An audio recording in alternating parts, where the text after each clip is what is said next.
Les responsables du gouvernement mexicain et les chefs d'entreprise de tout le pays se félicitent de la décision de l'administration Biden de rouvrir les points de passage commerciaux le long de la frontière entre les États-Unis et le Mexique. Les États-Unis vont rouvrir 4 points de passage commerciaux, un au Texas, 2 en Arizona et un près de San Diego en Californie.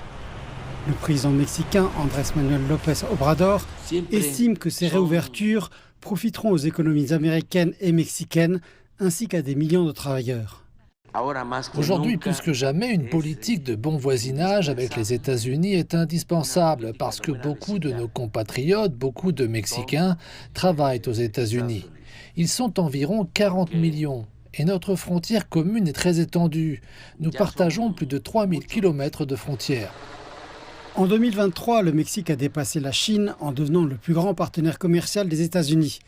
Les entreprises mexicaines et américaines veulent s'assurer que les produits commerciaux continuent de circuler. En décembre, les passages de migrants à la frontière ont dépassé une moyenne de 10 000 par jour. De nombreux responsables politiques américains ont déclaré qu'il s'agissait d'un nombre record de tentatives de passage de la part de migrants sans papier.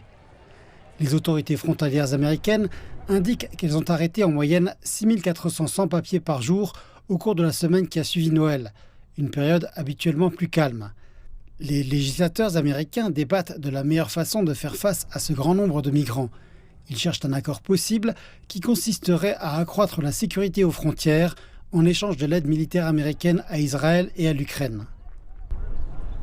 Les responsables du gouvernement mexicain sont parfaitement conscients que l'immigration est une question hautement politisée aux États-Unis, à l'approche de l'élection présidentielle de 2024.